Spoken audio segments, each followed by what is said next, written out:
Nah, gross pay table judulnya. Apa sih gross pay itu? Gross pay itu di modul 2 sudah saya berikan definisinya. Merupakan, jadi kalau misalnya freelancer gitu ya, kemudian buruh pabrik. Tapi yang jelas freelancer itu banyak sekali dibayarnya per jam, ya, banyak yang dibayarnya per jam. Nah, kalau beberapa project mungkin dibayarnya nah itu bisa juga berpaket pekerjaan ya. Tapi ada kerjaan yang dibayar per jam, jadi hourly rate, tarif per jam, ini honor per jam ya. Oke, silakan dilihat. Ini ada beberapa kondisi. Yang pertama, jika jumlah jam kerjanya si pekerja atau karyawan itu kurang dari sama dengan 40 jam. Perhatikan, kurang dari sama dengan. Dibayarnya, oh ini saya salah ya, harusnya 97.000 ya. Sorry, nanti diperbaiki ya. Harusnya sama dengan yang bawahnya. 97.000.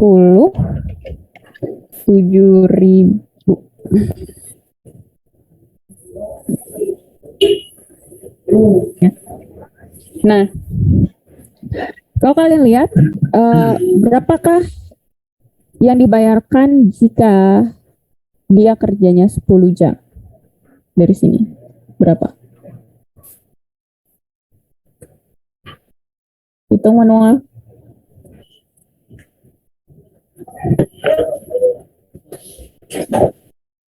Rp970.000. Ya, 970.000. Ini kalian boleh pakai IDR, boleh pakai RP ya. Terserah.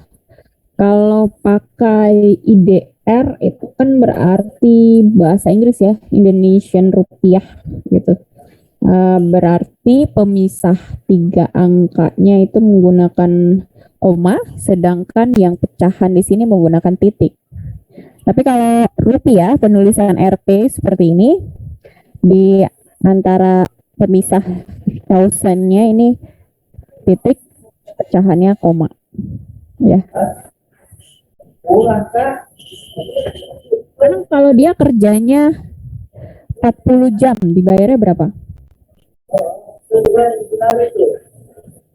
Ayo, hitung manual. 3.180.000. Berapa? 3.180.000.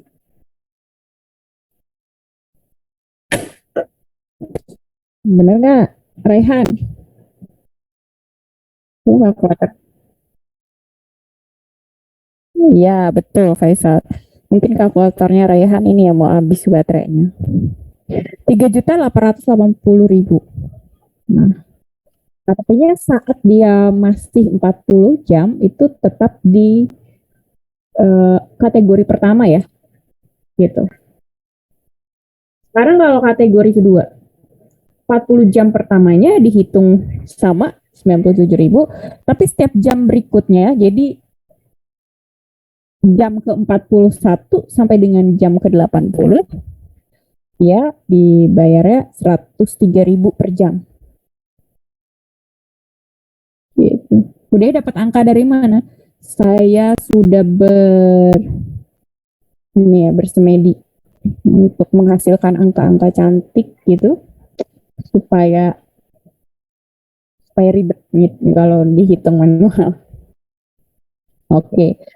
Selanjutnya, kalau dia jam kerjanya di antara 80, maksudnya lebih dari 80 sampai dengan 100 jam, maka 40 jam pertamanya 97.000, setiap jam berikutnya jam ke-41. Perhatikan, jam ke-41 sampai jam ke-100 dibayar 107.500. Ya, jadi bukan jam ke-81. Jadi jam ke-41-nya mengikuti ini. Beda dengan yang ini ya. Oke, paham dulu. Terus kalau misalnya dia kerjanya 200 jam, yang dibayar hanya 100 jam pertama, berarti mengikuti kategori ini kan? Kenapa kira-kira? 200 jam nggak dibayar yang sisa 100 jamnya. Kira-kira kenapa? Ada yang mau komentar? Gimana Raihan?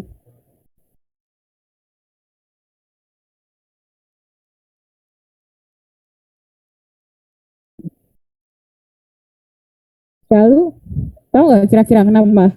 Kalau dia kerja 200 jam, tetap aja yang dibayar cuma 100 jam pertama. Kira-kira kenapa, Syalu? Mungkin karena ini Bu, yang 107.500 itu kan udah lebih. Jadi kalau udah nyampe 100 ya udah yang dibayar 100 jam pertama aja. Iya. Pertama si bosnya yang ngasih kerjaan kayak gitu. Anggarannya emang segitu adanya. Kedua, bosnya tahu kalau si karyawan ini 100 jam sisanya itu gabut gitu ya, gak jelas gitu ya, dilama-lamain kerjanya jadi supaya dibayarnya lama. Nah kita sebenarnya sering menjumpai kasus seperti itu ya, terutama yang freelance lepas kayak sorry misalnya tukang gitu ya. Kalau yang enggak dari yayasan atau organisasi kan suka-suka matok tarif. Terus kalau tarifnya per jam atau per hari kadang-kadang kerjanya dilama-lamain tuh. Nah, jadi harus tetap ada batas atas. Ini namanya batas atas. Sama kayak kalian nih. Berapa sih syarat dapat nilai A? Nilai akhir minimal 8? 5. 8? 85. 85 masih amin. Masih A. Masih amin.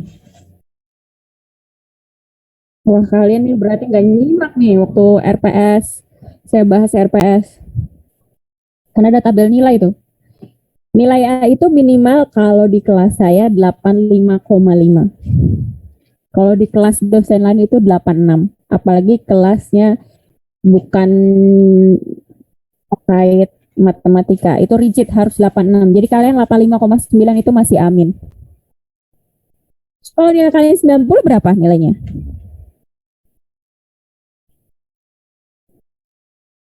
Nilai akhirnya 90 berapa nilai grade-nya?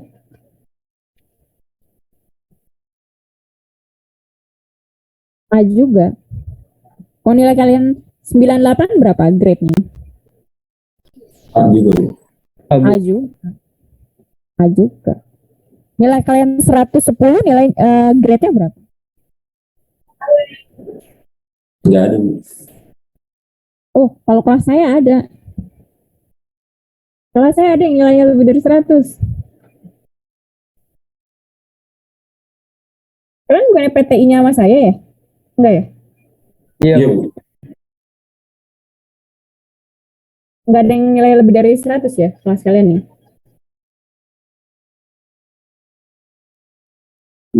Kalau kelas saya tuh ada nilainya di atas 100 dan minus, jadi masih bisa punya utang. Sayangnya nilai minus itu tetap aja nilainya E, nggak ada nilai F. Jadi maksudnya di sini adalah batas atas dan batas bawah. Sekarang kalau misalnya dia masukin angka jam kerjanya 0, harusnya honor yang didapat 0 gitu ya. Sekarang kalau dia masukin minus 10, gimana tuh harusnya program kalian outputnya?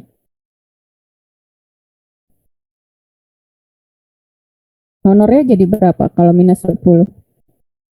Jumlah jam kerja minus 10 jam. Tidak terdefinisi. Langsung aja 0 ya. Jangan nanti keluar honor minus 970.000. Wah, itu udah nggak kerja, ngutang lagi sama bosnya. Wah, itu tuman itu. Jangan sampai kayak gitu ya. Itu namanya ngutang tuh memakai uang masa depan. Harusnya kalian nabung, menambah uang masa depan gitu. Waduh, kayaknya jadinya jadi kelas ekonomi ya. Oke, jadi udah paham ya maksudnya kategori dan pemakaiannya.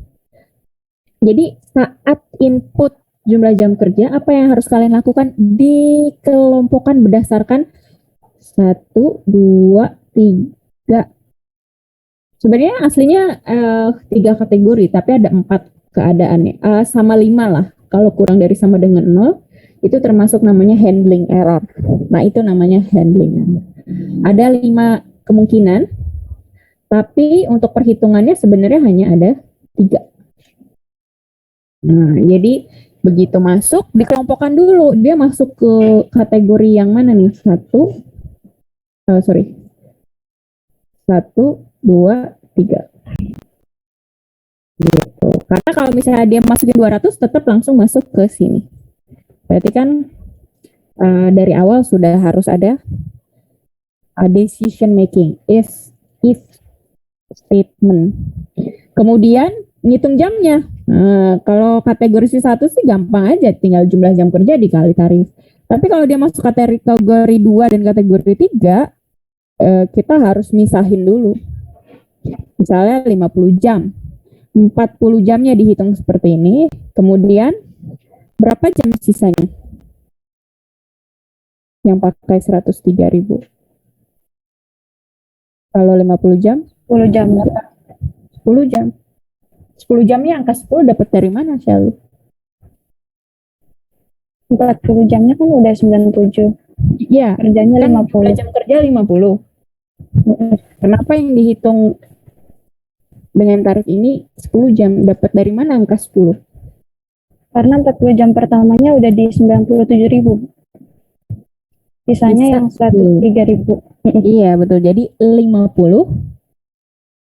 Apa rumusnya? 50 terus Dikurang 40 dikali 97.000. dikali Terus 100. ditambah 10 kali 103.000. Ya. Jadi ingat, step kedua adalah mathematical equation.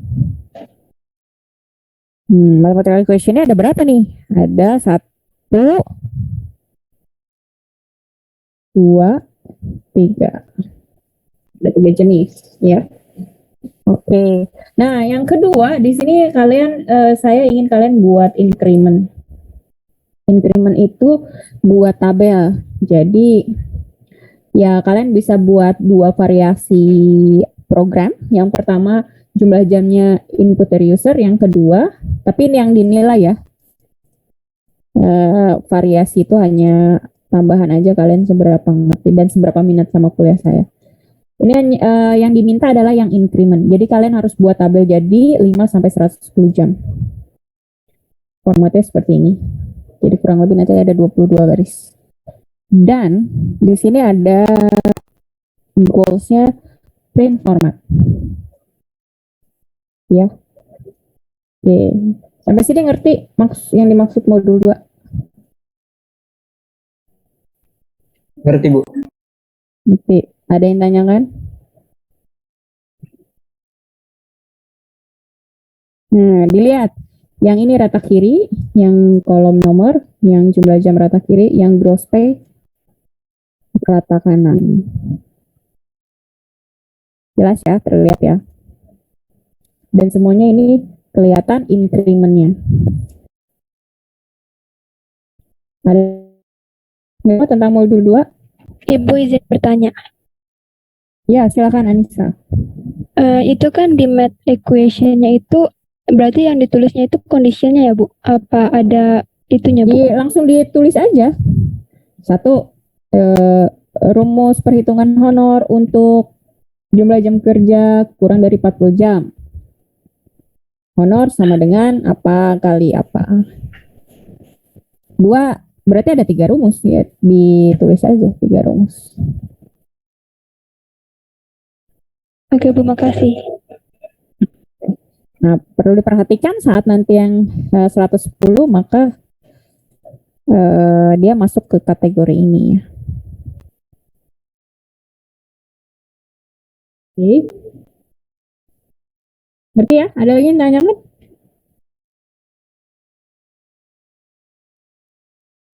Ini mumpung saya buka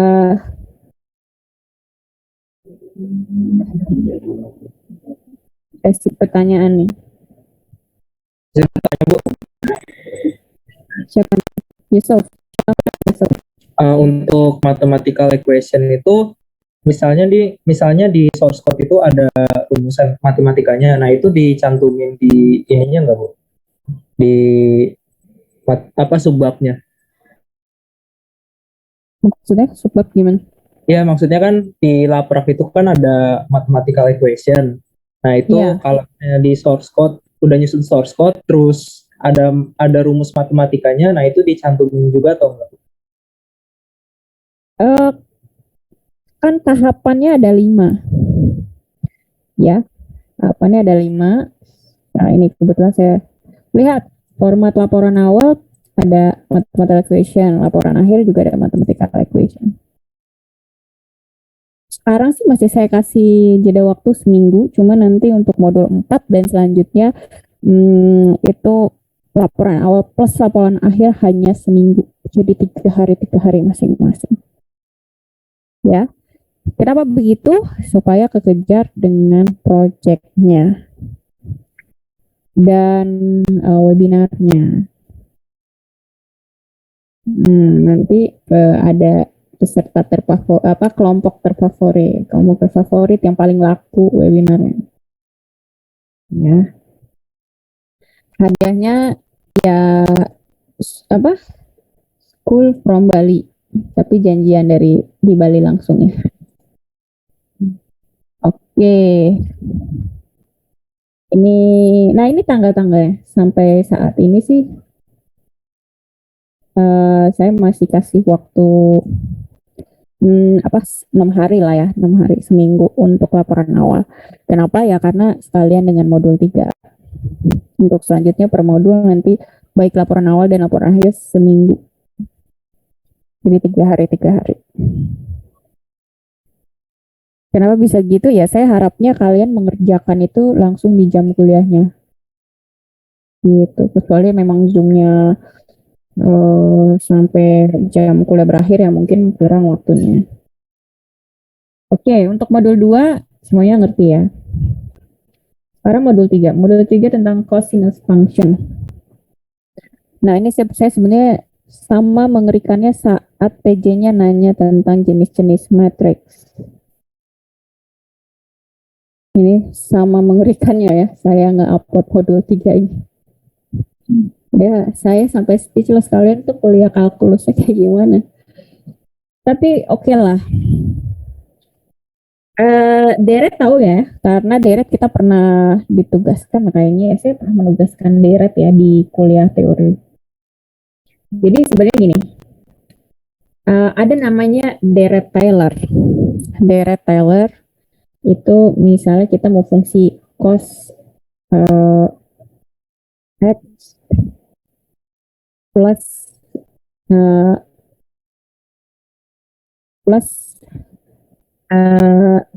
X1 gitu lah ya. Nah, Deret Maclaurin itu Deret Taylor misalnya pada cos X ini untuk menghitung nilai cos X di sekitar titik 0. Makanya ini kelihatan tuh F0, F aksen 0, F double aksen 0 gitu ya. Apa sih F aksen itu? Turunan. Inilah kenapa kok tahu-tahu ada muncul angka 0 di dalam fungsi gitu kan. Turunan pertama, double aksen turunan kedua, triple aksen turunan ketiga.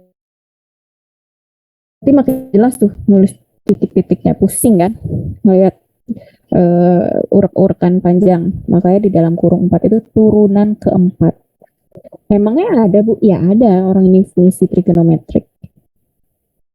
Coba, turunan cos berapa? Cos X. Berapa? Min sin X. Min sin X. Min sin X. Min sin X bisa diturunin nggak? Apa?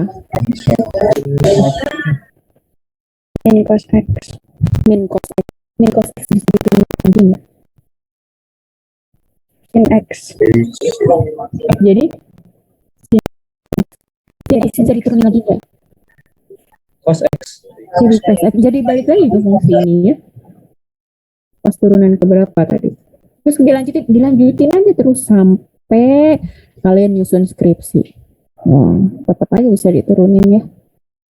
Gitu. Nah, jadi makanya jangan khawatir ini maksudnya ada turunan ke-6 bahkan titik-titik itu maksudnya turunan ke enggak. Intinya setelah dimasukin angkanya gitu ya, yang ada nilainya itu yang fungsi berapa? Yang kalau dia min cos X atau cos X. Kalau dia min sin X atau sin X, min sin 0 berapa? 0. 0. Sin 0? 0. Sin 0? 0. Berarti nggak dihitung tuh. Nah, berarti tinggal sisa yang fungsi turunannya menghasilkan cos 0. Cos 0 berapa? 1. Terus min cos 0. Min 1. Ini itu kan angka di depannya. Ini 1 dikali min 1. Terus nanti balik lagi ke cos X. Nanti balik lagi ke min cos X dan seterusnya. Kemudian yang tadi yang kalau diturunkan hasilnya jadi sin X itu eliminir karena sin 0, 0, min sin 0 juga 0. Seperti itu ya. Jadi alhasil seperti ini nih. X pangkat 0 per 0 faktorial. Kemarin saya udah minta kalian buat fungsi faktorial ya. Kemudian X pangkat 2 per 2 faktorial. Kemudian X pangkat 4 per 4 faktorial. Kemudian X pangkat 6 per 6 faktorial. Kemudian X selanjutnya apa nih? Bisa tebak? X pangkat 8 per 8 faktorial. Iya, betul, selalu. Kemudian seterusnya X pangkat 10 per 10 faktorial. iya. Tapi gantian tandanya plus minus plus minus plus yang selanjutnya minus. Berarti minus X pangkat 10 per 10 faktorial. Itu ya. Oke. Nah, di dalam ini kan ada fungsi faktorial. Ya, itulah kemarin fungsi gimana kalimatnya? Fungsinya kita belajar definisi fungsi, kegunaan dari definisi fungsi, fungsinya itu. Nah, ya, jadi saat menghitung faktorial, ya tinggal dipanggil aja. Defect 0, defect 2, defect 4. 0, 2, 4, 6, 8, 10, terus 12. Itu apa sih? Itu adalah kelipatan 2N dengan N-nya mulai dari 0 sampai berapa? Ya jangan sampai tak hingga juga. Kita namanya pemrograman ada yang namanya aproksimasi pendekatan. Gitu. Sampai sini ada yang menanyakan?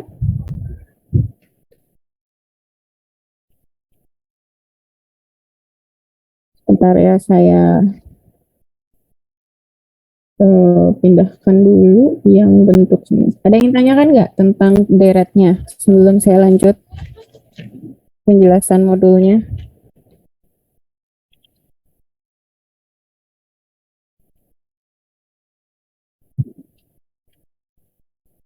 Jelas semua? Nah, ini jangan kebiasaan nih. Giliran ditanya diam, tahu-tahu nanti ribet di WhatsApp. Suka nih saya. Nggak suka. Tahu nggak? Saya nggak suka.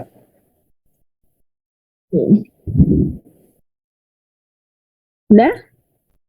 Nggak ada? Faisal, ada pertanyaan nggak tentang deret ini? Paham ya? Angka-angkanya muncul dari mana? Kenapa harus min 1 pangkat N? Kenapa? Karena ganti-gantian. Min 1 pangkat 0 berapa?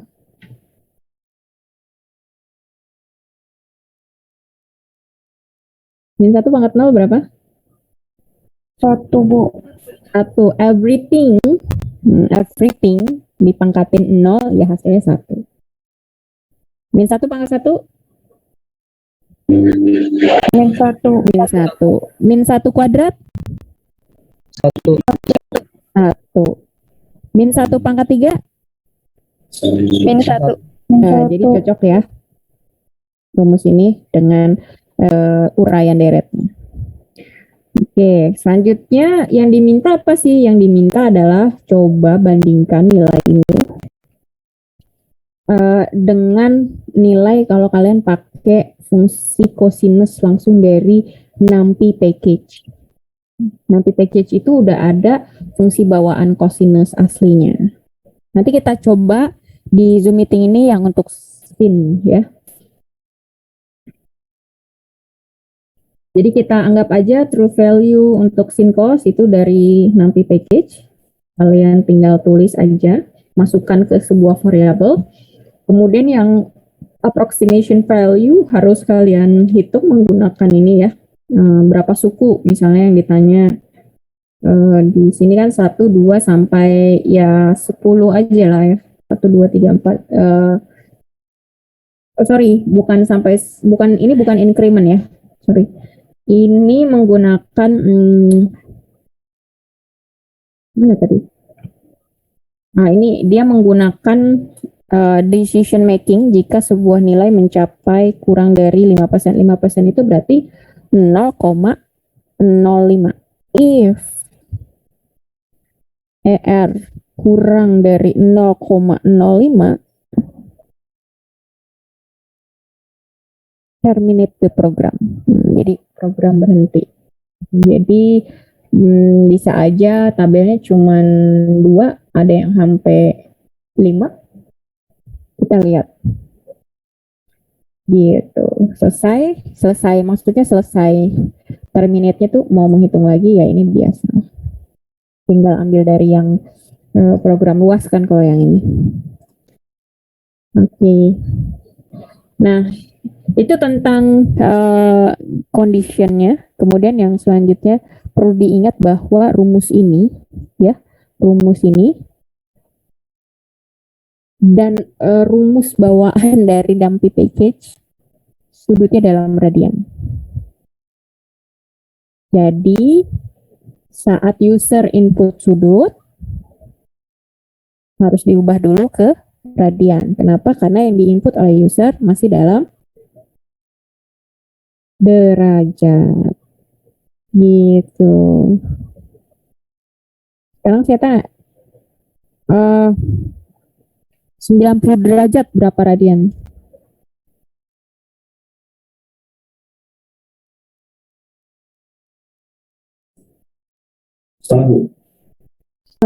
Setengah pi radian. Ini ambil dari mana? Pi-nya ambil aja dari NumPy. Kan kemarin kita udah praktek tuh ngambil nilai pi dari NumPy. Ya. Pi itu kenapa sih angkanya segitu, Bu? Itu takdir Tuhan. Nilai pi 3,1415 sekian itu iya, betul, serius. Itu adalah keajaiban yang setiap kita hitung lingkaran, kemudian apa luas lingkaran, keliling lingkaran, selalu ada angka itu yang menyertai. Nah, itu takdir Tuhan ya. Oke. Kemudian di sini ada hint, silahkan yang fungsi konversi sudut dan fungsi cosinus itu dibuat definisi fungsi. Kemudian di definisi fungsi kosinus juga definisi fungsi, dia manggil definisi fungsi dari apa tadi? Faktorial. Oke, ini harusnya program kosinus aja ya. Sinnya nggak perlu, sinnya kita cobain di sini. Karena judul modulnya cosinus function, sinnya cobain. Tapi kalau kalian mau ditambahin juga boleh. Sinnya saya cobain sekarang, saya kasih waktu. Yang kalian cobain sekarang ini deh, buat program konversi dari derajat ke radian, itu aja dulu. Input dari user ya. Saya kasih waktu 15 menit, langsung coding aja. Saya kasih waktu 10 menit deh, 10 menit. Ya, ini ya rumus konversinya.